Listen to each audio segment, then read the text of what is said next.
Hi, Facebook friends. Helen Archontou here, CEO of the YWCA of Northern New Jersey. So happy to have some time with you today on this Thursday. As many of you know, Thursday is usually the day that we save for our Share the Mic Now platform and conversations where we amplify the voices of Black women in our community. Today, we're actually having a discussion that's very important to Black women, very important for everybody, but we wanted to make sure that we lift up this conversation today, and it's important that we do it today because there's an important event that's happening next week that we want you all to be able to register for and get connected to. And so with that, today's topic is, as I said, so important for all Americans as we continue to watch our voting rights get erased across the country. Voting should be easy and it should be accessible as possible. And in some cases it is, but it is not everywhere and for everyone. And in recent years, we have seen more than 400 anti-voter bills that have been introduced in 48 states. These bills erect unnecessary barriers for people to register to vote, vote by mail, or vote in person. The result is a severely compromised democracy that does not reflect the will of the people. And we know our democracy works best when all eligible voters can participate and have their voices be heard. We are on the heels of National Voter Registration Day. That was just 48 hours ago. And, these are conversations that we should be having, though, every day and really be monitoring. I'm so grateful today to have Lori Sackler join us so she can share her insights around voter suppression, and we can also talk about ways that we can build awareness and really protect, again, our democracy from this. And before we jump into the conversation, I want to tell you a little bit about Lori, if you don't know. She is the founder of Bergen Indivisible for Democracy, which is a New Jersey-based volunteer grassroots organization that works hand in hand with other social-minded groups to protect, preserve, and advance shared democratic values. Lori launched Bergen Indivisible in February 2017 in response to the January 2017 Washington, D.C. Women's March. And that's a story unto its own that I actually know, and I'm going to ask her to share with us about how she was moved to do it, because I have to say, and I always say this to all of our viewers, I know you hear this, if you're regulars, you hear me say this, everyone can make change. Everyone has that power, and everyone has the power to organize. It's just a matter of having the will and to do it. So that's what we're going to talk about a little bit too with Lori. But now she has a 15-member steering committee, and they have supported New Jersey women running for office. They've hosted events with other local Indivisible activists and groups and institutions such as the ACLU, New Jersey Action Together, and the ADL. Lori and her team have been very active in several election cycles, including 2020, to get people to register and vote, and not just in New Jersey, but they have worked tirelessly around specific states to help get folks out to vote. In her day job, because she has a whole other place where she focuses her time, she is a family wealth director at Sackler Group, and she's also an avid volunteer, a community board member, and she has been selected for several years now as a Power Woman of New Jersey by Senator Loretta Weinberg. She recently was also appointed to a state commission through Governor Murphy. Which commission was that, Lori? The Israel New Jersey Commission. The Israel New Jersey, an important one. So she's a busy one, and we're so glad that she was able to make a little time to talk with us today. So welcome, Lori. Thank you. It's such a pleasure to be here. And I just want to thank you, Helen, for having me on, and for all your talented people that surround you, Laurie and Christy, for sort of doing the mechanics of this to make it look so flawless. But it's just a wonderful opportunity to talk to you and get the word out about what we're trying to do, in this event. Yeah. Well, I couldn't agree more that this is a great opportunity, and that we've got a great team. Yes. That I always get to be the face of YWTV, but they really are the ones that are making the magic happen, as I always say. that said, let's start with, because I love a good story for inspiration to kind of set a frame. Take us back to, you being at the Women's March and then you deciding that there's something for you to do here and jumping in and organizing such a impactful, here we are looking back now. I mean, your organization and the work that you and your team has done has just been so impactful. Right. So, I put together a couple busloads of women to go to the Women's March in DC. And, a bunch of us, friends of us who've known each other for years.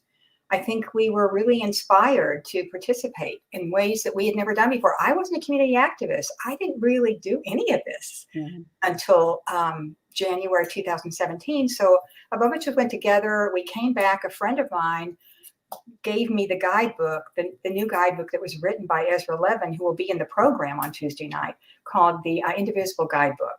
And what it was a framework about, how to create an activist organization and engage people in activist, work, grassroots work to make a difference locally.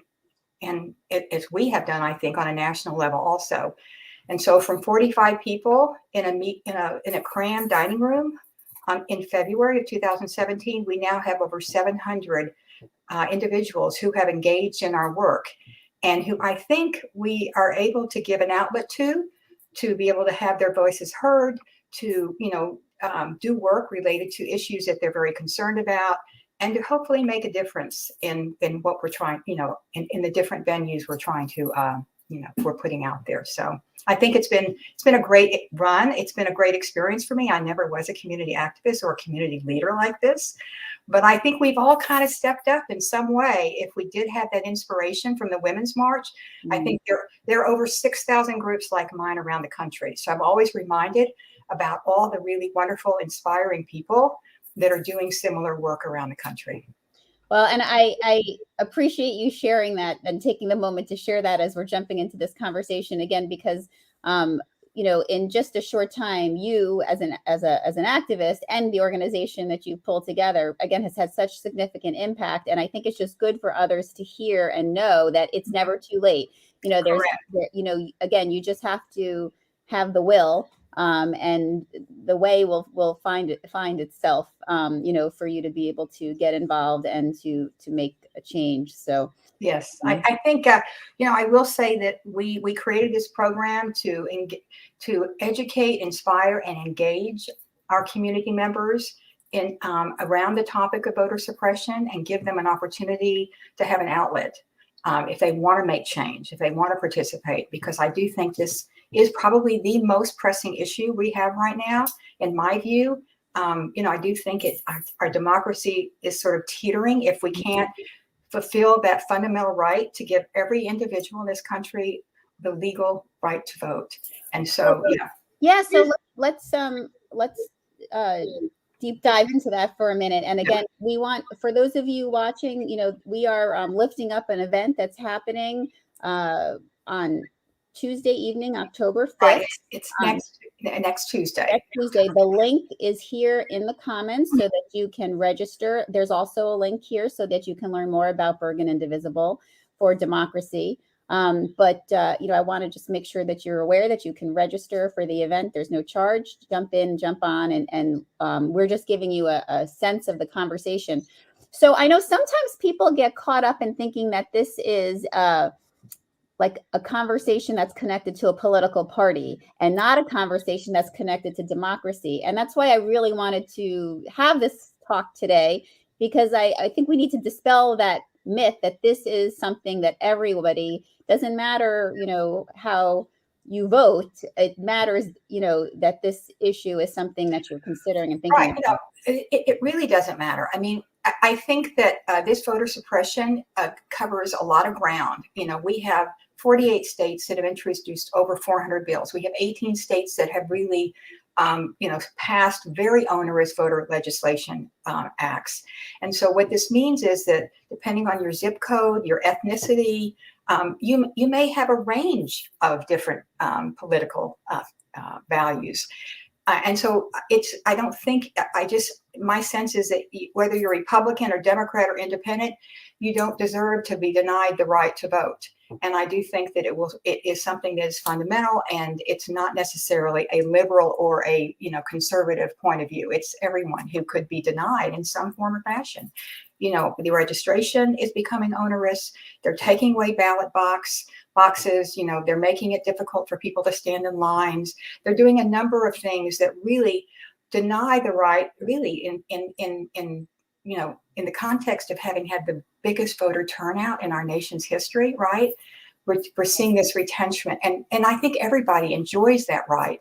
Everybody feels that fundamental right, and when it's taken away, I think it's a really dangerous route that we're on right now. Yeah. Absolutely. And, we know that in different communities, it's more challenging, and the challenges, that are created for voting, are increased.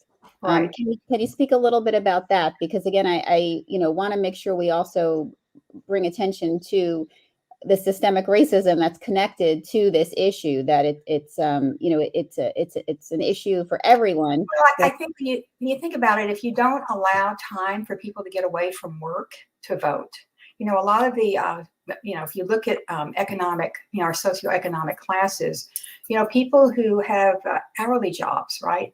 It's difficult for them, and many of them represent the lower economic, ranges. Many of them are in the, minorities who don't have, who really are being denied, additional ways to vote by mail, which is part of the reason why I think we had such a big turnout in the last election. So yeah, I think it disproportionately affects minorities and lower income groups. And of course, I just think that that's unconscionable, and I think that everybody should have that fundamental right. And so, that's part of what this Indivisible, our Bergen Indivisible group is doing with this event, is we have 3 amazing speakers who are going to talk to this. And, we have, for example, a woman named Alexandra Sorto, who's a campaign strategist for the ACLU. And, she will talk about the areas in the country that are being denied votes, by zip code, by race, by color. And then she'll also talk about what's going on in New Jersey and some of the things that they're doing to help navigate these new treacherous roads that, that are taking, that are in our, this initiative that's going on right now. And then we have the national founder of the Indivisible movement, Ezra Levin, who's an amazing guy. He actually is in a band, a local band he enjoys playing in, so he has a diversion. But he was the person who put together the Indivisible guide that we found online. And as a result, 6,000 groups have been created around the country. And so although his work has been in the poverty area, trying to fight, poverty in certain regions of the country, he definitely he got on board with this as a former Obama staffer, and believed that post the election of 2016, we were going to see fundamental rights being taken away. So he's committed to democratic values, immigration, social justice, civil rights, social economic issues, all of the above. And this organization has really been an inspiration for a lot of people, including myself. So he's going to talk about why it's so important for us to have the right to vote and the impact that it might have in the next election if we are denied that right. He's going to talk about that. He's very concerned about that. He's going to talk about the National Indivisible Framework, the kind of work they've done in the past, and their commitment to making sure that everybody has the right to vote. And then the third person is Celine Gomez. She's a really interesting person. She actually works for a group called Vote Riders, and they were founded in 2012. Their job is to make sure in individual states, they get thousands of volunteers on the ground to make sure that people have the proper registration to vote. So a lot of these laws are making it onerous. Let's say you don't own a car, you don't have a driver's license. What are the fundamental pieces of information that you need to give yourself that opportunity to vote, to get registered? So they actually get on the ground, and they have a way of being able to isolate those individuals who have attempted to register and are being denied registration. That's a huge problem.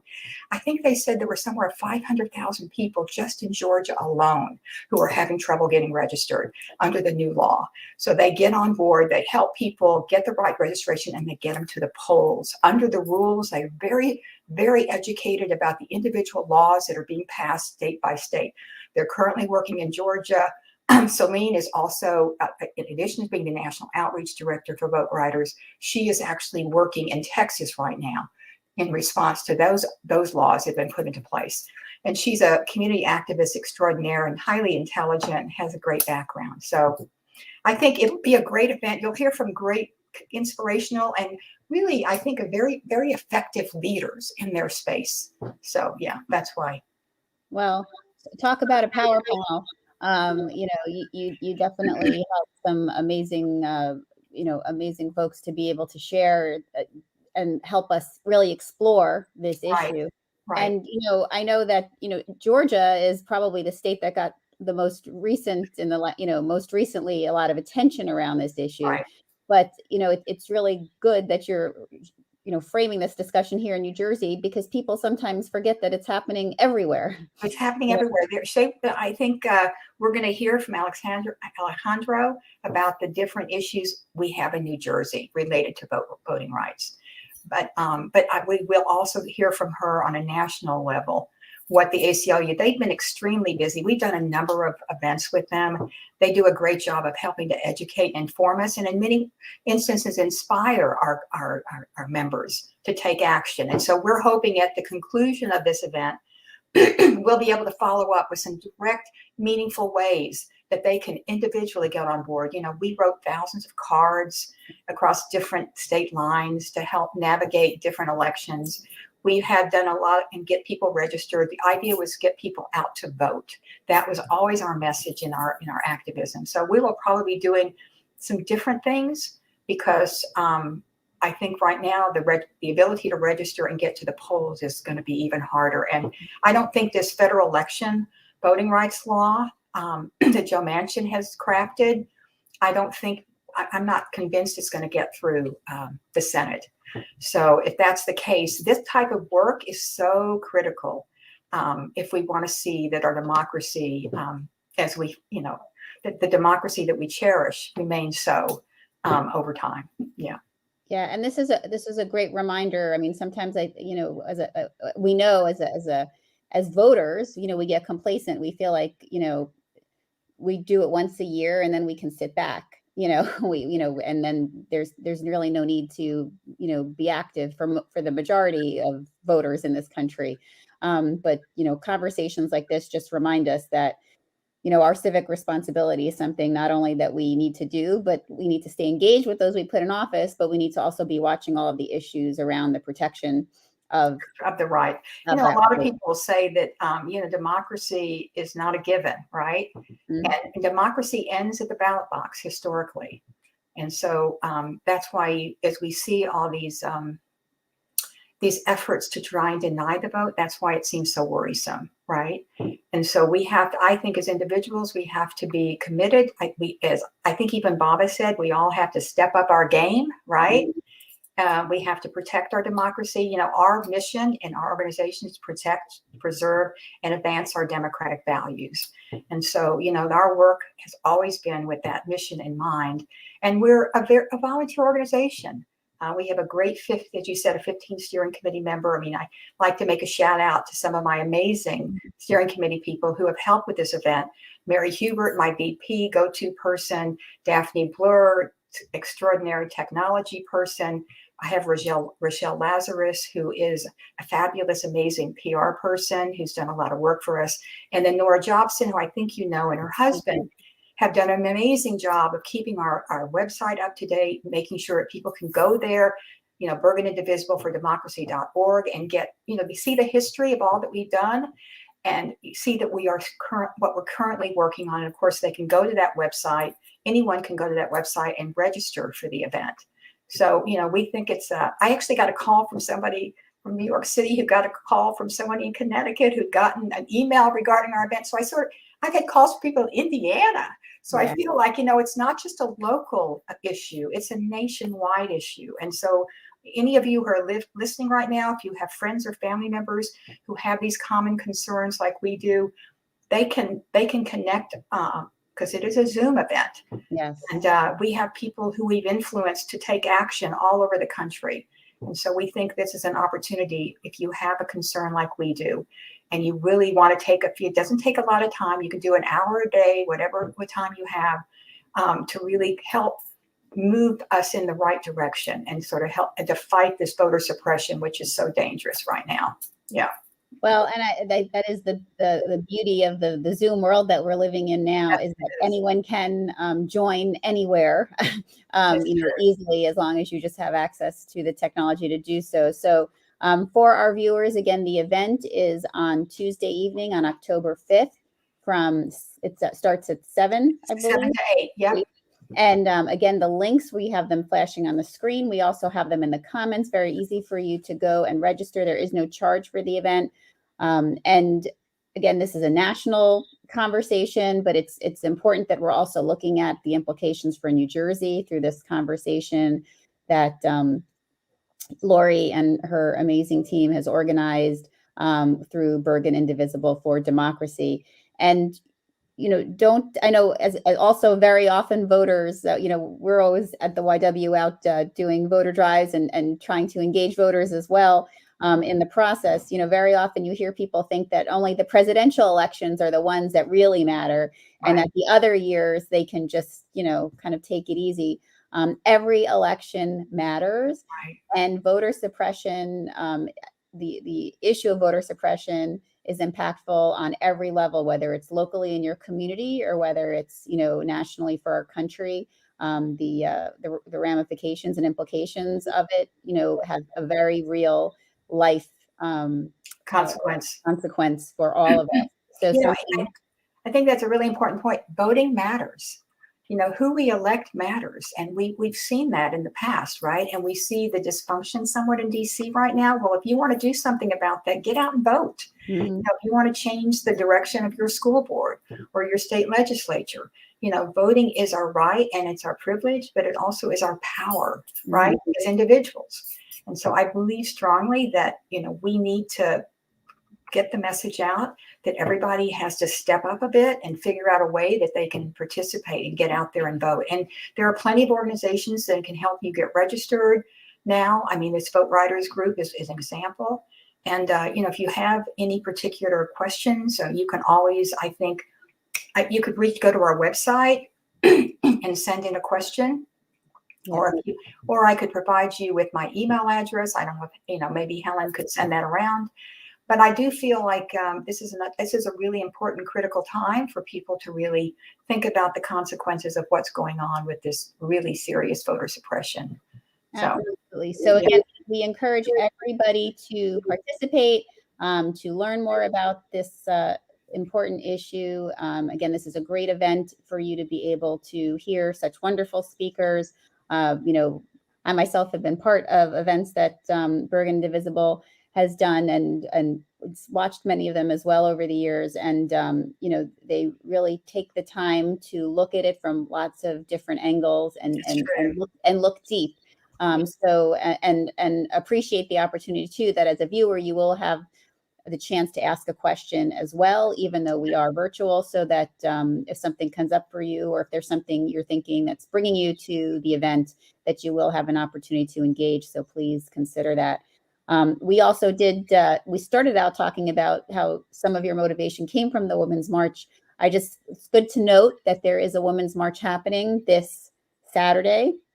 If you are here in New Jersey, they're happening all around the country, which you can just go to the Women's March website and be able to find one in your local area. If you're here in New Jersey, there are a few happening, 2 main ones. One is in Montclair at 10 a.m. and one is in Willingsboro in the afternoon. I know I'll be in Montclair in the morning. Here at the Women's March, we've got the link for you here. And there's also Women's March of New Jersey link that we can put here. And we do encourage, you to get involved in those opportunities as well, to be able to come together and, stand with others around issues. And again, these should not be issues that people get caught up in their parties around. As women, we need to stand together and be thinking about the values that are important to us to be able to support women, particularly. Right. I was going to, if I could, follow up on that, because this new Texas law against abortion in such a fundamentally kind of cruel way that women don't even have the opportunity to find out if they're pregnant. And under rape and incest, there's no exception. I mean, that would be enough, I think, to make somebody want to get out and vote and make sure that they have that right to vote. So we see this kind of tendency towards repression, towards women, towards minorities. And it's really, I think it's a dangerous precedent. And of course, if you are pro-choice, particularly, you're going to want to figure out a way to get to the ballot box, because this kind of activity, I mean, I'm from Texas, okay? And a friend of mine sent me a photograph of a big advertisement board that says A Handmaid's Tale in Texas. So, if you don't think this is dangerous, vigilantes getting out there now and having the right to kind of turn people in, I mean, that's kind of what Handmaid's Tale was about. So I just feel like we can't take any of this for granted. We have to be very proactive. And I think, Helen, you're just doing such a great job to get the word out and help all of us and all of our community activism to sort of spread the word, get more people engaged. Yeah. Well, as they say, we're all in this together. So we have to lift up these conversations for sure.